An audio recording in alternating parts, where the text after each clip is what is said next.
सो welcome back once again दोस्तों। आज हम स्टार्ट करने जा रहे हैं क्लास 9 के मैथ्स के चैप्टर फर्स्ट की प्रश्नवली 1.2, जहां पर हम इस प्रश्नवली के सभी सवालों को हल करेंगे। तो चलिए बिना किसी देरी के इस वीडियो को स्टार्ट करते हैं। सो हमारे पास सबसे पहला प्रश्न दिया है कि नीचे दिए गए कथन सत्य हैं या असत्य हैं, कारण के साथ अपने उत्तर देना है। यहां पर हमारा पहला कथन है, प्रत्येक अपरिमेय संख्या एक वास्तविक संख्या होती है। सो दोस्तों, आपने जब इस चैप्टर के बेस को पढ़ा होगा तब आपको बताया गया होगा कि वास्तविक संख्याओं के अंदर परिमेय संख्या और अपरिमेय संख्या भी आती हैं। तो अगर से ये कथन दिया है कि प्रत्येक अपरिमेय संख्या एक वास्तविक संख्या होती है, तो ये कथन सत्य कहलाएगा। क्या कहलाएगा? कि सत्य है। हमारा आंसर जो है वो क्या कहलाएगा? सत्य है। अब हमें इसका कारण बताना है।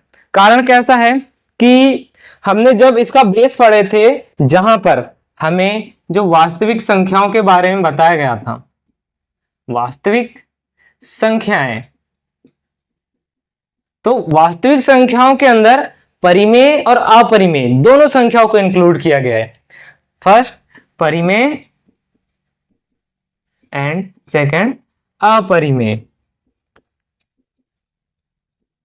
अपरिमेय तो वास्तविक संख्याओं के अंदर परिमेय और अपरिमेय भी आती हैं। तो ये कथन सिर्फ ये कह रहा है, क्या अपरिमेय संख्या वास्तविक संख्या हो सकती है?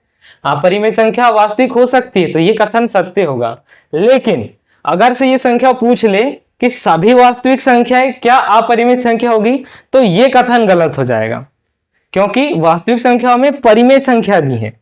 इसीलिए अपरिमेय संख्या वास्तविक तो हो सकती है, लेकिन सभी वास्तविक संख्याएं अपरिमेय नहीं होती।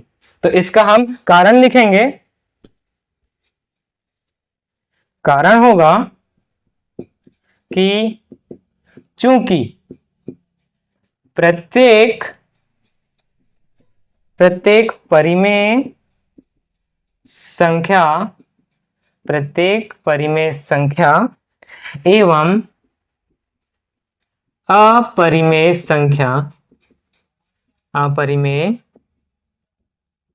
संख्या वास्तविक संख्या होती है। जो प्रत्येक परिमेय संख्या है और अपरिमेय संख्या वो वास्तविक संख्या होती है। तो हमारा कारण भी स्पष्ट हो गया और हमारा कथन सत्य है। आइए चलिए करते हैं नेक्स्ट क्वेश्चन। सो फ्रेंड्स, इसके बाद नेक्स्ट क्वेश्चन है कि संख्या रेखा पर प्रत्येक बिंदु कर्णी m के रूप का होता है, जहां पर m एक प्राकृत संख्या है। तो हमें यह बताना है, क्या संख्या रेखा पर कर्णी m के रूप में बिंदुएं होती हैं जहां पर m एक प्राकृत संख्या है। तो सबसे पहले हम संख्या रेखा को निरूपित करते हैं।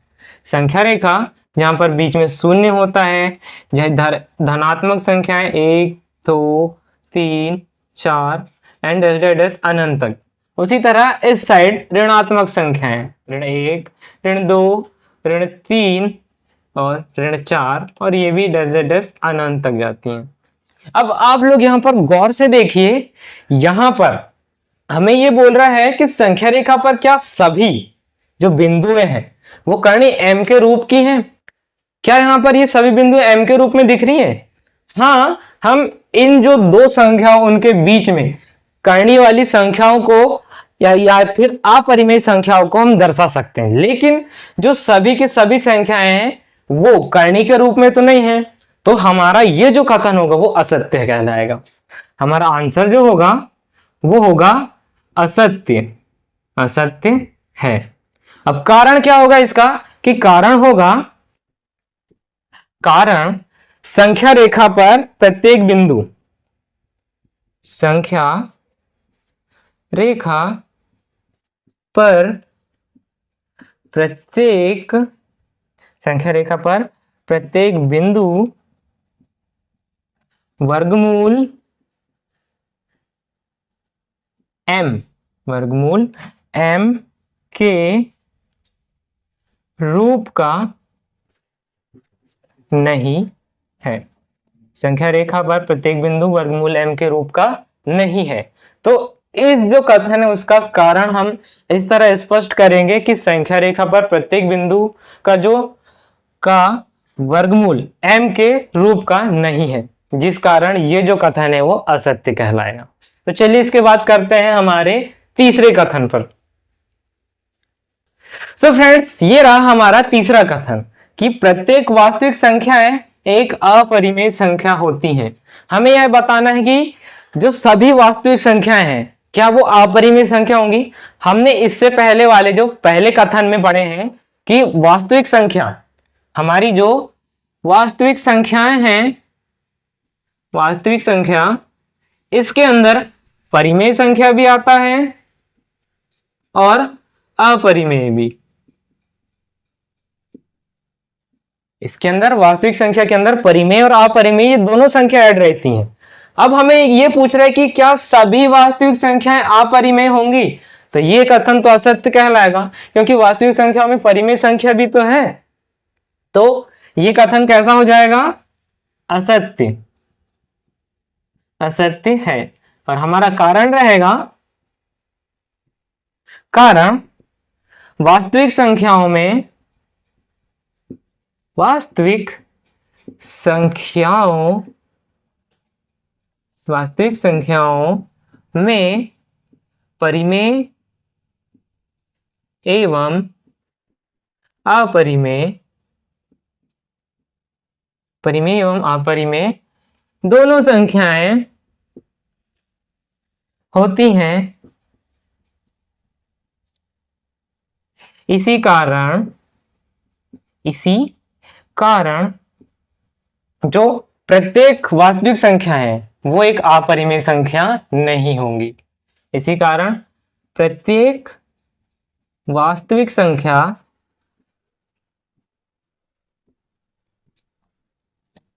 अपरिमेय नहीं होगी, अपरिमेय नहीं होगी। सो दोस्तों, हमने पहले क्वेश्चन में सही और गलत, सत्य और असत्य, इन तीनों कथनों को हमने सॉल्व कर लिए हैं। इसके बाद हम करते हैं नेक्स्ट क्वेश्चन। सो दोस्तों, अगर आप लोग अभी तक हमारे साथ इस वीडियो में जुड़े हैं तो इस वीडियो को लाइक कर दीजिए और इसे सब्सक्राइब भी कर देना और अपने फ्रेंड सर्कल में इसे शेयर भी कर देना, जिससे हमें आप लोगों से और ज्यादा मोटिवेशन मिलता है, जिससे कि हम आपको और ज्यादा पढ़ा सकें। तो चलिए फटाफट से इस वीडियो को लाइक कर दीजिए जब तक हम नेक्स्ट क्वेश्चन में चलते हैं।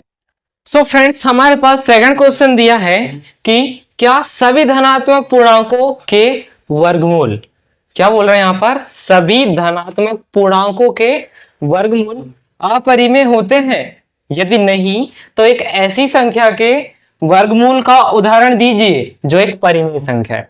तो हमें यह बताना है कि जितनी भी धनात्मक पूर्णांक है उनका जो वर्गमूल है क्या वो अपरिमेय है या फिर नहीं। तो चलिए हम सबसे पहले ये देखते हैं कि धनात्मक पूर्णांक होते कौन से हैं। धनात्मक पूर्णांक जो धनात्मक होंगे जैसे कि 1, 2, 3, 4, 5, 6 और डैश अनंत तक, मतलब कि जितने भी ये 1 से लेकर अनंत तक की संख्या है और जो धनात्मक हैं उन्हें हम धनात्मक पूर्णांक कहते हैं। अब इनमें से किसी यानी सभी का क्या वर्गमूल अपरिमेय प्राप्त होगा। हम इनमें से कोई एक संख्या लेते हैं, जैसे कि हम 4 को लेंगे।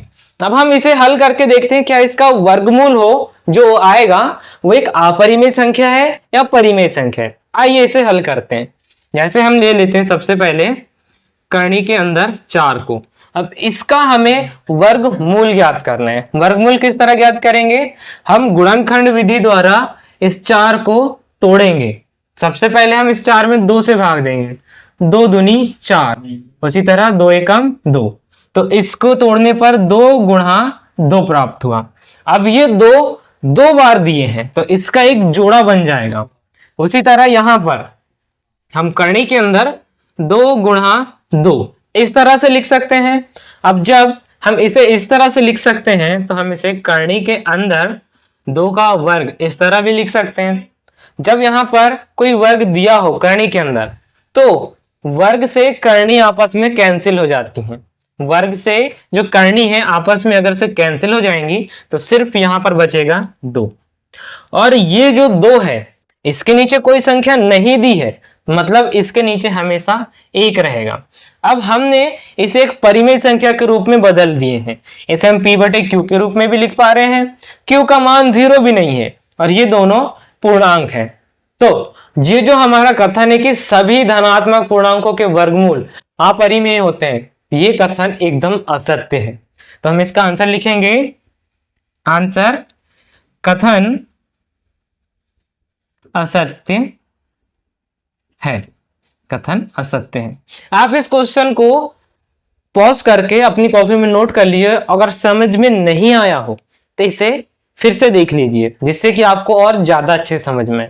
तब तक हम करते हैं नेक्स्ट क्वेश्चन दिया है कि दिखाइए कि संख्या रेखा पर कर्ण 5 को किस प्रकार निरूपित किया जा सकता है। तो हम इस वाले क्वेश्चन में पाइथागोरस प्रमेय का यूज करेंगे। पाइथागोरस प्रमेय का कैसे, सबसे पहले हम संख्या रेखा को यहां पर निरूपित कर लेते हैं। संख्या रेखा कैसे, 0 इधर धनात्मक संख्या है 1 2 3, थोड़ा इसे बड़ा बना लेते हैं जिससे कि आपको और क्लीन दिखे।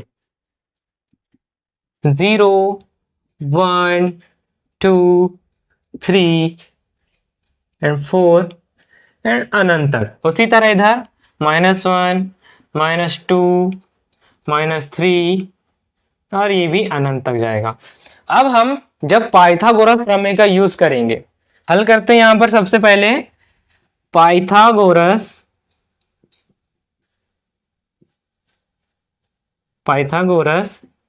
प्रमेय से, पाइथागोरस प्रमेय, अब आप लोगों ने पाइथागोरस प्रमेय तो पढ़ा होगा, जिसमें जो पाइथागोरस थे उन्होंने उनका प्रमेय दिया और बताया कि जो कर्ण का वर्ग होता है वो आधार के वर्ग और लंब के वर्ग के बराबर होता है। अब कर्ण क्या होगा, तो कर्ण हमेशा जो 90 डिग्री का कोण वाला त्रिभुज रहता है, जहां पर एक कोण हमेशा 90 डिग्री का होगा, तब ही उसके सामने वाली जो भुजा होगी वो कर्ण कहलाएगी। तो किसी त्रिभुज में कर्ण की स्थिति बताने के लिए उस त्रिभुज में एक कोण को 90 डिग्री का हमें बनाना पड़ेगा। अब यहां पर हम एक 90 डिग्री का कोण बनाते हैं, तब जाकर हम पाइथागोरस प्रमेय का यूज करेंगे। पाइथागोरस प्रमेय क्या है, कर्ण का वर्ग बराबर लंब का वर्ग धन आधार का वर्ग।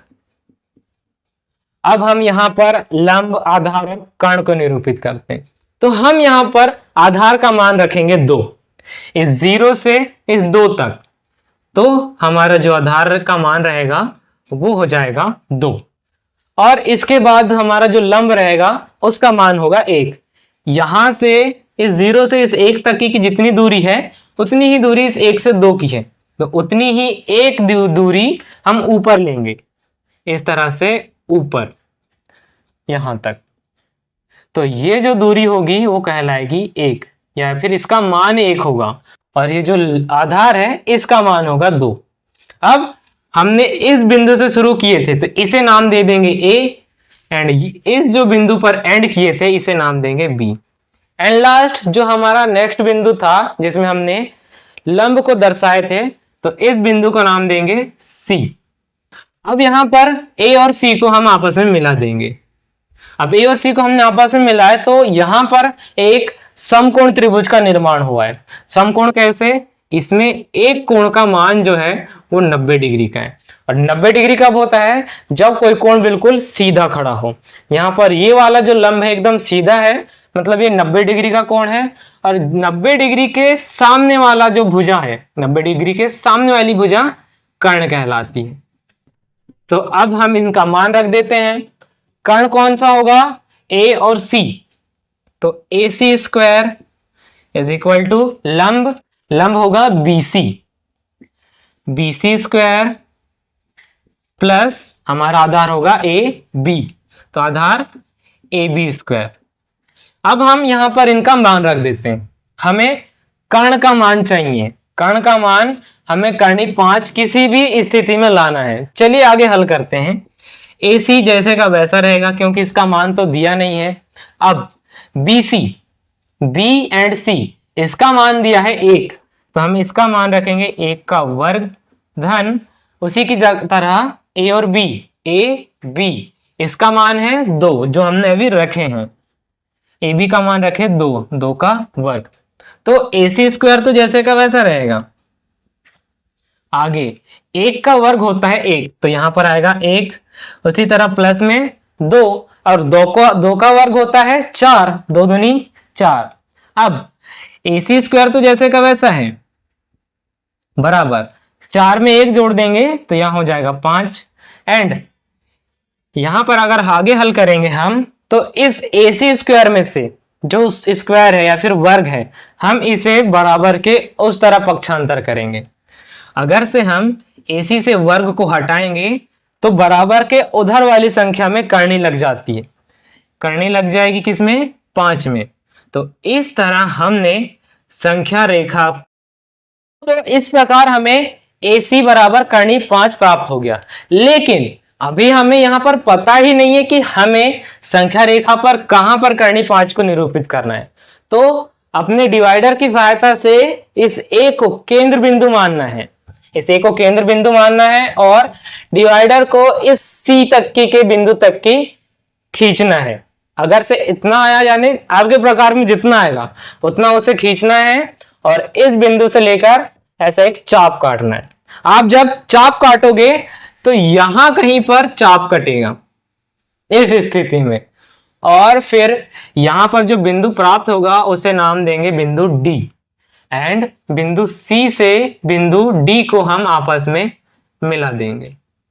तो हमारा जो करनी 5 है वो संख्या रेखा पर निरूपित हो जाएगा जो यहां पर होगा इस स्थिति में। इस प्रकार आप लोगों का जो करनी 5 है उस संख्या रेखा पर निरूपित हुआ। आई होप आप सभी लोगों को करनी 5 संख्या रेखा पर निरूपित करते आएगा। करनी 5 को निरूपित कर दिया और यही हमारा आंसर कहलाएगा। अगर से आप लोगों को अभी भी ये क्वेश्चन समझ में नहीं आया है या फिर सॉल्व करने में कहीं दिक्कत जा रही है, थोड़ा धीरे एक एक स्टेप करके इस क्वेश्चन के सॉल्व को ध्यान से देखना। क्या ये क्वेश्चन बहुत इंपॉर्टेंट हो सकता है आपके एग्जाम के इससे, लेकिन थोड़ा आसान भी है। तो आपसे हम मिलते हैं अब नेक्स्ट वीडियो में। तब तक आप लोग जल्दी से इस वीडियो को लाइक कर दीजिए और हमारे चैनल को सब्सक्राइब कर दीजिए।